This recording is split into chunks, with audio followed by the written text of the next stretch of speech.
Jharsuguda रेलबाई colony रे राति अधरे गुड़ीमाड़ रेलबाई कर्मचारी दशरथ सुना घर को 6 राउंड गुड़ी फायरिंग होता सूचना मिली। घर कबाट को गुड़ीमाड़ किसी दुर्बृत्त गुड़बाजी घर भितर कूलर कणा हो जाइए। सौभाग्यवशतः जनजीवन हानि हुई। गणेश पूजा विसर्जन समय दुई गोष्ठी मध्य होता मारपिट और गंडगोलर प्रतिशोध नेबा गोटे गोष्ठीर किसी युवक राति प्राय 2:30 समय आसी घर बाहर गुड़ी चालना कर फेरार हो जाता जमापड़ी। रेलबाई पुलिस घटनास्थल पहुंची खोका जबत कर तदंत चलाई।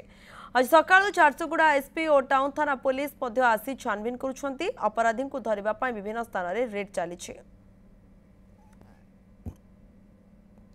काली राति का से पिला दुईटा पिला थे ब्लैक कलर साइड पिंधला आ गोटे पछटा एत ध्यान नहीं कहीं कलर पिंधला लेकिन व्हाइट कलर गाड़ी थिला हमने आम संगे जबरदस्ती गाली गुला कले मार झगड़ा है आम संगे फिर फोन कले अर्जुन साहू के और मनु पांडे के हमने आई थे वालिसगंज हेनु फिर झगड़ा पूरा झगड़ा है आमर और हमने राति का आईछन फायरिंग करवा लिया से माने विसर्जन करी फेरिबा बेले 10:30 से टाउन भितर बुलिया बेले डीजे फीजे बंद कर फेरिबा बेले डबलिंग कॉलोनी रे झारसुगुड़ा स्थित डबलिंग कॉलोनी रे किछि पिला सहित कौन कारण नहीं बतसा होता से पिला माने फर्दर ये पिला मान सहित झगड़ा ले से कारण कहीं दी जन कहीं व्यक्ति आसिक से एठिकार जो मेंबर थिले जो पिला तांकर होची सुहान सुना सुशांत सुना तांकरी घर ऊपर को 3 राउंड फायरिंग कले आउ ग्रिल आउ झरका दे 3 राउंड फायरिंग कले